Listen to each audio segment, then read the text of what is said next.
yang menghentikan kamu untuk menjadi dirimu yang sebenarnya. Kalau kamu menjadi dirimu yang sebenarnya, nggak ada yang bisa nyetop kamu untuk mendapatkan apa yang kamu inginkan, ya kan? Nah, jadi cari beliefmu itu. Nah, tadi yang terakhir itu adalah path atau jalan, ya. Udah ada jalannya dengan cara koneksi. Jadi biasanya anak orang kaya itu akan dikoneksikan dengan seseorang. Pokoknya intinya jalannya lebih mudah. Walaupun untuk seseorang master dalam manifestasi, kita nggak butuh koneksi. Karena apa? Karena kita percaya bahwa ilahi, kita co-creator aja sama dia kan, koneksi kita dia aja. Ilahi itu akan mengantarkan kita dengan seseorang yang tepat di saat yang tepat. Intinya kayak gitu kan, segala sesuatunya kan bersifat vibrasi atau frekuensi. Nanti kita pasti akan ditemukan dengan orang-orang yang sefrekuensi, yang ujung-ujungnya menghasilkan sama aja dengan koneksi itu tadi. Nah, yang berikutnya itu adalah menikah dengan orang kaya.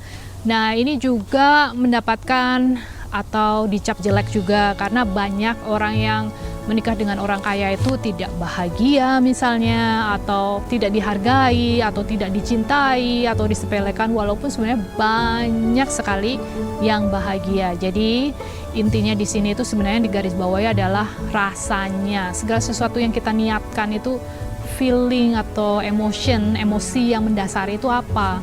Kalau misalnya tujuanmu itu cuma duit aja, keluar, escaping, lari dari dirimu sendiri, lari dari kenyataan hidupmu, lari dari keadaanmu yang pahit, misalnya kemiskinanmu, atau mencari seseorang yang menolongmu, sesuatu dari luar, ya otomatis apa yang kamu dapat itu kan yang menggarisbawahi itu kan insecurity, ya, atau merasa tidak aman. Nah, otomatis kita atau fear, ya, kalau kita urut-urut rasanya itu ujung-ujungnya adalah rasa takut atau rasa unworthiness juga, ya, atau merasa tidak berharga, ya otomatis pasanganmu tidak akan menghargaimu. Nah, 3 cara yang terakhir ini adalah cara yang kami lakukan. Kita mulai dengan nomor 4, yaitu secara tradisional melalui jalur bisnis. Jalur bisnis ini memiliki 3 hal.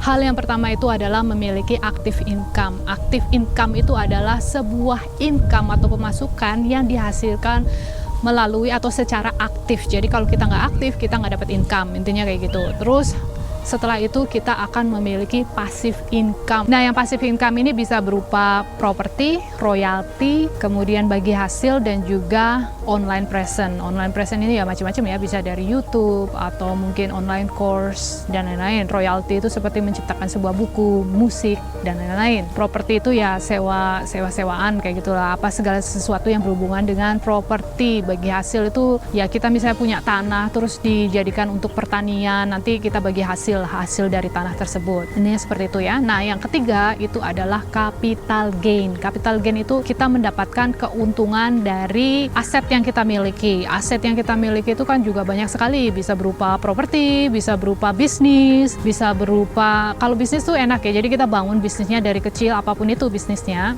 Terus nanti kalau udah maju, udah punya nama, kita jual. Nah, nanti dari sana kan kita memiliki jujul, ya. Perbedaan, ya, selisih antara proses untuk naiknya, modal, dan lain-lain. Terus kalau kita jual, nah itu ada selisihnya. Nah, itu kan capital gain. Nah, yang nomor 5 itu adalah melalui excitement. Excitement itu kan kegembiraan. Jadi maksudnya gimana? Kita melakukan sesuatu yang bikin kita gembira, apapun itu. Misalnya kalau di kasusku itu, aku kan senangnya ngomong atau kayak jualan, itu aku suka, ya, dulu, ya, makanya aku jadi sales kan kerjanya. Atau untuk saat ini aku jadi hostnya Kunci Hidup kayak gitu kan. Nah, itu kan kegembiraan. Jadi apapun yang kamu lakukan, kalau kamu gembira melakukannya, walaupun sebenarnya kalau kita teliti lagi, suka dukanya kan banyak sekali. Kalau mau dipaparkan itu banyak dukanya daripada sukanya, tapi aku yakin itu akan berujung atau menghasilkan sesuatu yang baik. Nah, yang terakhir itu adalah kita bisa melihat apa yang terjadi di masa depan, dan kemudian kita memposisikan diri kita untuk bagaimana caranya mempersiapkan sebagai solusi, ya kan? Nah, kalau misalnya teman-teman nanya, masa depan itu kayak apa, Mbak? Aku nggak ngerti, nggak tahu kira-kira kedepannya kayak apa. Nah, itu hanya bisa dimiliki oleh orang-orang indigo, Mbak, kayak gitu. Atau orang-orang yang punya sixth sense atau punya paranormal lah, inilah, itulah. Salah. Karena kita semua memiliki kemampuan itu satu. Yang kedua, kita juga misalnya mungkin saat ini belum peka, ya, balik lagi karena semua orang biasanya tidak peka terhadap energi, makanya dia tidak bisa clairvoyant atau melihat apa yang terjadi di masa depan. Kita bisa juga dengan cara lain, misalnya kita memperhatikan aja, awake itu kan bangun ya, kita buka mata, buka telinga, lihat gitu loh, saat ini apa ya yang terjadi di sekitarku, oh ini, lihat data aja lah, datanya itu apa yang terjadi di sekitar kita. Dari sana kita akan tahu, oh ini akan ngarahnya nabrak tembok nih, berarti aku siap-siapin es batu misalnya untuk kompres. Segala sesuatu yang menolong orang itu kan, karena aku lihat saat ini ya, arahnya humanity saat ini itu nabrak tembok ya kan. Nah ya kita persiapkan aja seputar healing, mungkin medbed itu kan sebenarnya frekuensi ya, bukan, kalau orang kan mungkin bayangannya di luar angkasa kayak gitu kan, teknologi enggak juga ya, bisa frekuensi itu kan macam-macam, bisa berupa audio itu kan frekuensi juga, bisa berupa warna, cahaya, mungkin cahaya-cahaya tertentu, bisa berupa magnetic field yang kita program sedemikian rupa dan lain sebagainya. Pokoknya frekuensi is the healing kan, bisa makanan juga frekuensi, essential oil juga frekuensi, kristal frekuensi, semuanya lah ya. Energy healing itu menurutku masa depan. Nah, yaitu tadi kita harus bisa melihat masa depan, kita menempatkan posisi kita untuk gimana caranya kita memberikan solusi, karena semakin kita bisa memberikan sesuatu ke umat banyak, membantu apapun itu arahnya kan energi ya. Kalau kita ngomongin energi kan, dari sanalah kita akan menjadi kaya kan. Uang itu kan cuma energi juga kan, atau wujud aja. Kekayaan itu kedepannya juga kita nggak akan pakai duit anyway, kita pakai teknologinya udah beda. But tetap intinya semakin kita bisa membantu sesama, semakin kita akan baliknya itu pasti akan baik. Jadi itu tadi, prepare for the future, apapun itu. Dan aku sudah membuktikan ya, kayak misalnya 9 tahun yang lalu mungkin ya, waktu itu zamannya cryptocurrency masih baru banget, masih banyak diketawain orang, masih orang mikirnya itu kayak game, mainan game, pada ketawa lah, wah fake lah, inilah itulah, terserah lah ya, seperti biasa kan, orang kalau nggak tahu kan dia akan ketawa. Contoh ya, aku ngasih tahu sesuatu ke anakku yang complicated, yang susah itu, karena mereka nggak tahu, mereka reaksinya ya itu kayak orang-orang yang nggak tahu itu.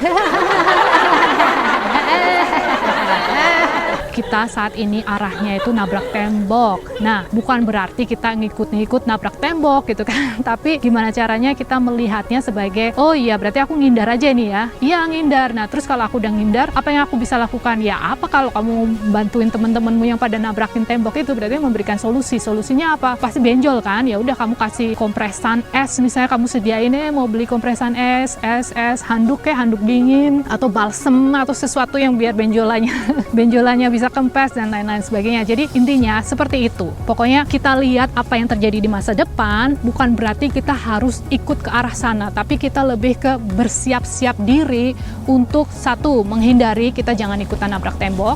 Yang kedua, kalau bisa kita profit ya atau menguntungkan buat kita, why not ya kan?